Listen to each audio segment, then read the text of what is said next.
ఇక హైదరాబాద్ చార్మినార్ పరిధి గుల్జర్ హౌస్ లో జరిగిన భారీ అగ్ని ప్రమాదంలో 11 మంది మృతి చెందారు. ఘటనా స్థలిలో 3, ఆసుపత్రిలో చికిత్స పొందుతూ 6 మృతి చెందారు.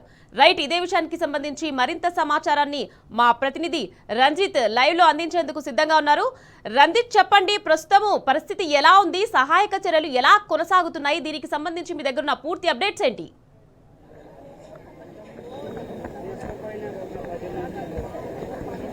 నిఖత్, ఉదయం జరిగినది ఏదైతే అగ్ని ప్రమాదం ఉందో దానికి కరెక్ట్ వచ్చేసి సరైన సమయంలో ఫైర్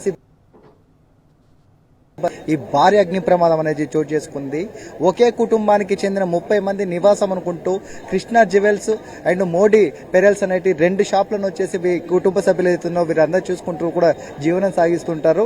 ఉదయం సమయంలో ఆ దట్టమైన పొగలు ఏదైతే మీటర్లో వైర్ ఉందో ఆ మీటర్ వైడ్ షార్ట్ సర్క్యూట్ వల్ల షార్ట్ సర్క్యూట్ జరిగింది. ఆ షార్ట్ సర్క్యూట్ ఏసీ కంప్రెసర్ కానుకోవడం వల్ల ఏసీ కంప్రెసర్ ఒక్కసారిగా పేలడంతో భారీ సౌండ్ అనేది వ్యాపించింది. దాంతో పాటుగా దట్టమైన పొగలు, దట్టమైన మంటలు రాచింది. దానిలోని 3 సిలిండర్లు ఉండడం వల్ల దాంట్లో గ్యాస్ ఏదైతుందో ఆ గ్యాస్ ఒక్కసారిగా బయటికి రావడంతో ఈ మంటలన్నిటి కూడా చాలా ప్రమాదంగా వచ్చినాయి. దాంట్లో నుంచి బయటికి రావడానికి కూడా ఎలాంటి సోర్స్ లేకపోవడం అనేది జరిగింది. ఒకే ద్వారం ఉండడం వల్ల ఆ ద్వారంలోనే ఈ మంటలు జరగడం వల్ల ఏంటంటే ప్రమాదం అనేది ఎక్కువ జరిగింది. అప్పటికే ఘటన స్థలానికి ఫైర్ సిబ్బంది కావచ్చు, పోలీస్ శాఖ వాళ్ళు, డిఆర్ఎఫ్ బృందాలు ఏవైతున్నాయో ఆ బృందాలు వచ్చినప్పటికీ కూడా ప్రమాదంలో ఏదైతే మృతులు ఉన్నారో వాళ్ళ మృతులు అక్కడికక్కడే 3 చనిపోయారు. మిగిలిన వాళ్ళ 5 కూడా హాస్పిటల్లో అండర్ ట్రీట్మెంట్ లో జరుగుతూ చనిపోయారు. దాంతో పాటుగా ప్రస్తుతం ఇప్పుడు 8 నుంచి 11 మృతుల సంఖ్య చేరింది. మిగిలిన ఏదైతే ఉన్నదో ఈ ప్రమాదం ఉన్న వాళ్ళలో 16 మంది ట్రీట్మెంట్ లో, ఇంకా 3 చనిపోయారు. అంటే టోటల్ గా వచ్చేసి 11 మంది అనేది చనిపోయారు. 11 మందితో పాటుగా వచ్చేసి ఇంకా కూడా 6 అనేది ప్రమాదంలో అంటే చికిత్స పొందుతున్నారు. కానీ వాళ్ళకు చికిత్స అనేది సహకరించట్లేదు. అంటే ప్రమాదం అనేది వాళ్ళకు ట్రీట్మెంట్ అనేది అండర్ ట్రీట్మెంట్ లో ఉన్నారు కూడా వాళ్ళ పరిస్థితి అనేది కూడా విషమంగా ఉందని చెప్పుకోవచ్చు. ఇప్పుడు మనం చూస్తున్నాము, విజువల్లో చూస్తున్నాం ఈ ఘటనా స్థలానికి వచ్చేసి హైదరాబాద్ సిపి అనేది సిపి ఆనంద్ గారు ఘటనా స్థలానికి వెళ్ళేసి కూడా లోపలికి వెళ్ళేసి దర్యాప్తు చేస్తున్నారు. అంటే అసలు ఎలా జరిగింది, ఎంతమంది ఉన్నారు, ఆ ఘటనలో వచ్చేసి ఎగ్జిట్ అనేది ఎటువైపు నుంచి ఉంది, ఎంట్రీ అనేది ఎటువైపు ఉంది అనేది కూడా ప్రతిదీ కూడా చూడడానికి వచ్చేసి సిబి ఆనంద్ గారు అనేది లోపలికి వెళ్ళడం జరిగింది. కానీ ఈ ఘటనా స్థలంలో వచ్చేసి ఇంకా 6 పరిస్థితి అనేది విషమంగా ఉంది.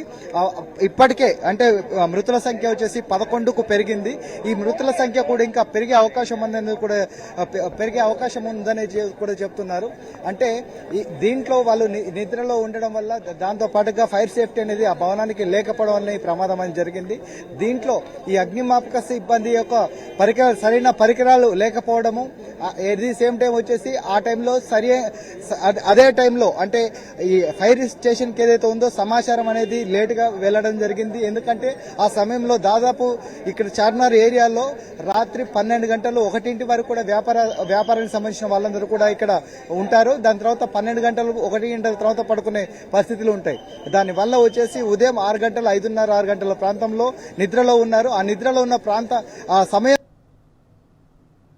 ప్రమాదంలో ఆ మీటర్ షార్ట్ సర్క్యూట్ కావడం, దాంతో పాటుగా వచ్చేసి ఏసీ కంప్రెసర్ అనేది పెళ్ళడం, ఇవన్నీ జరగడం వల్ల ఒక్కసారిగా మంటలు వ్యాపించినాయి.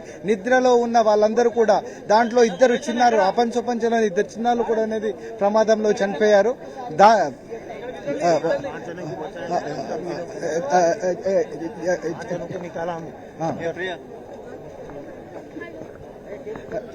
చనిపోయారు. ఒక్కసారి మనము ఈ మృతుల గురించి చెప్తాము. సార్ చెప్పండి, ఏ టైంలో జరిగింది, ఎలా జరిగింది? खाली है कि नहीं, वहाँ पे धुआं था. अंदर हम गए 7-8 जना, 5 जना को निकाले. 5 जना को निकाले तक था मैं, और घर पे चलेगा कपड़े बदल के आया. आप भी खींचे तो चमड़ा निकल जा रहा था उनका, हाथ को पोष लग जा रहा था, और दम रोके जा रहा बोल के इधर नीचे आके पानी पिए और घर पे चले गए. इतना देखे हमने, बात खत्म. 5 जना को निकाले, एक बच्ची को, एक बूढ़े हजरत को, और एक मोटे जैसे आप नामा तो मालूम नहीं. 5 जना टोटल निकले. उसमें से एक 15 साल की 18 साल की बच्ची थी एक. बस ఇది ఇప్పటికే అంటే దాని నుంచి ఆ ఘటన జరిగిన స్థలం నుంచి వచ్చేసి ఒక 5గురు బయటికి వెళ్ళినట్టు కూడా చెప్తున్నారు. మిగిలిన క్షతగ్రస్తులు ఏదవుతున్నారో వాళ్ళందరికీ కూడా అండర్ ట్రీట్మెంట్ లో ఉన్నారు. ఇప్పటికే 8 నుంచి 11కు మృతుల సంఖ్య పెరిగింది. దాని నుంచి కూడా ఇంకా మృతుల సంఖ్య అనేది పెరిగే అవకాశాలు కూడా కనబడుతున్నాయి. రంజిత్ చెప్పండి, ఇప్పటికీ చూసుకుంటే ప్రమాద స్థలిని కిషన్ రెడ్డి గారు పరిశీలించినట్టుగా తెలుస్తుంది. ఇంకా ఎవరైనా రాజకీయ ప్రముఖులు వచ్చారా?